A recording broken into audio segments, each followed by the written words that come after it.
ఇక్కడికి ఇచ్చేసినటువంటి కొట్టె కుటుంబ సభ్యులందరికీ, ఇంత మంచి వేదికను ఏర్పాటు చేసినటువంటి కొట్టె వెంకట్రావు బాబాయ్ గారికి, నారాయణ బాబాయ్ గారికి, అదేవిధంగా గత రాక్షస ప్రభుత్వాన్ని గద్దె దించడానికి సహకరించినటువంటి కొట్టె ఉదయ్ భాస్కర్ గారి తాతగారికి, అందరికీ కొట్టె ఫ్యామిలీ తరఫున మరొకసారి ధన్యవాదాలు తెలుపుతున్నాను. ఇక్కడ ఇచ్చేసినటువంటి అన్నలకు కావచ్చు, అక్కలకు కావచ్చు, వదినలకు కావచ్చు, చెల్లెలకు కావచ్చు, తమ్ముళ్ళకి, అందరికీ నేను ఒకటే చెప్తున్నాను. సో ప్రస్తుతం రాష్ట్రంలో ఏదైతే ఎన్డీఏ కూటమిలో బీజేపీ, టీడీపీ, జనసేన ఉందో, మన కమ్యూనిటీలో కూడా కొట్టె ఫ్యామిలీలో బ్రహ్మ, విష్ణు, మహేశ్వర్ లాగా కొట్టె సాయన్న ఉన్నాడు బ్రహ్మ, తమ్ముడు మిత్రులు మన హేమంత్ ఉన్నారు టీడీపీ అండ్ బీజేపీ తరఫున నేను ఉన్నాను. తప్పకుండా కొట్టె ఫ్యామిలీలోనే కాదు, మనము గత ప్రభుత్వంలో ఏర్పడినటువంటి ఇబ్బందుల వల్ల కావచ్చు, ఇప్పుడు రావాల్సిన ప్రభుత్వం యొక్క ఆవశ్యకత తెలియజేస్తూ, ప్రభుత్వం వచ్చిన తర్వాత కూడా కొట్టె ఫ్యామిలీని గుర్తించాలని చెప్పేసి ఒంగోలులో జరిగినటువంటి ఆత్మీయ సమావేశంలో మేమందరం ఒక పెద్దల ఆధ్వర్యంలో ప్రెస్ మీట్ ఏర్పాటు చేసి, ఖచ్చితంగా కాపులకి, ముఖ్యంగా కొట్టె కుటుంబీకులకి నామినేటెడ్ పదవుల విషయంలో కావచ్చు, లేదంటే రేపు రాబోయే లోకల్ బాడీ ఎలక్షన్స్లో కూడా న్యాయం చేయాలని చెప్పేసి గతంలో ప్రెస్ మీట్ పెట్టాం. అందులో మనం సాధించిన మొట్టమొదటి విజయం ఏంటంటే మన కొట్టె సాయన్నకి కాళహస్తి సంబంధించినటువంటి చైర్మన్గా రావడం జరిగింది.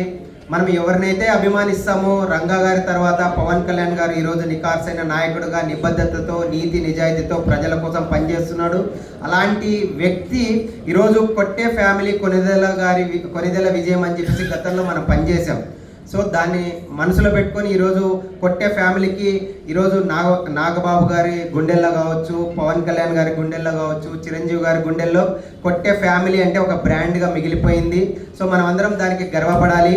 సో ఖచ్చితంగా రాబోయే రోజుల్లో మేమందరం పార్టీలకు అతీతంగా మన కొట్టె కుటుంబానికి కావచ్చు, ఆంధ్రప్రదేశ్ రాష్ట్రంలో ఎవరికైనా కూడా దేశవ్యాప్తంగా నీతి నిజాయితీతో, నిబద్ధతతో పనిచేయాలి, సేవ చేయాలని మేమందరం వచ్చాం. ఖచ్చితంగా రాజకీయాలను అటు పక్కన పెడితే మన కొట్టె కుటుంబీకులందరూ ఎక్కడున్నా కూడా ఒకరికొకరు సహకరించుకుంటూ, ఒకరినొకరు కలుపుకొని వెళ్తూ ప్రతి ఒక్కరిని ముందుకెళ్దాం. ఖచ్చితంగా రాబోయే రోజుల్లో మనం అన్నట్లు ఎవరికి తగ్గం. మనము కాపులతో ఎవరు పెట్టుకోవాలన్నా కూడా భయపడతారు.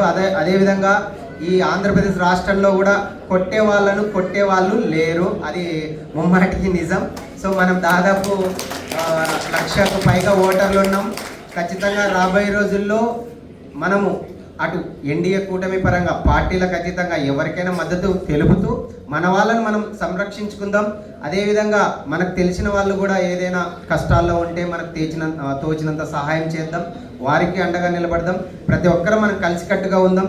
ఖచ్చితంగా మనము ఇలాంటి గెట్ టుగెదర్ మీటింగ్స్ రాబోయే రోజుల్లో మళ్ళీ చేసుకుంటూ మనం అందరం ముందుకెళ్ళాలని మనస్ఫూర్తిగా కోరుకుంటున్నాను. ముఖ్యంగా మీ అందరి ఆశీస్సులు నాకు కావచ్చు, ఇక్కడ ఉన్నటువంటి మిత్రులు, జనసేన మిత్రులు శ్రీహరి కావచ్చు, రాఘవ్ కావచ్చు, అదేవిధంగా టీడీపీలో మన హేమంత్ కావచ్చు, అదేవిధంగా ఇందాక మా సోదరి కొట్టె కావ్య కావచ్చు. సో ప్రతి ఒక్కరూ రాజకీయాల్లో ఎదగాలని మనస్ఫూర్తిగా కోరుకుంటున్నాను. ఇంకా ప్రతి ఒక్కరూ యువతి యువకులు చదువుకోవాలి, ఎంతోమందికి సేవ చేయాలి.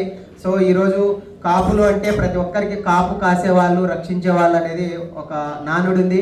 ఖచ్చితంగా ఏ ఫీల్డ్కైనా మనం కాపు కాస్తే వాళ్ళ ప్రొటెక్షన్ అలానే ఉంటుంది. మనం కూడా అంతే సేవ్ అండ్ ప్రొటెక్షన్గా ముందుకెళ్ళాలని కోరుకుంటున్నాను. ఈ అవకాశం ఇచ్చినటువంటి నా కాపు కుటుంబ ఆత్మీయ సభ్యులకందరికీ, మీ అందరికీ ప్రత్యేక ధన్యవాదాలు తెలుపుతున్నాను. మీ అందరి ప్రేమ అభిమానాలు ఎప్పుడు నా మీద ఉండాలని, ప్రస్తుత ఎన్డీఏ కూటమి మళ్ళీ రావాలి, ప్రజల సంక్షేమం కోసం కృషి చేయాలని నేను కోరుకుంటున్నాను. జై హింద్, జై భారత్.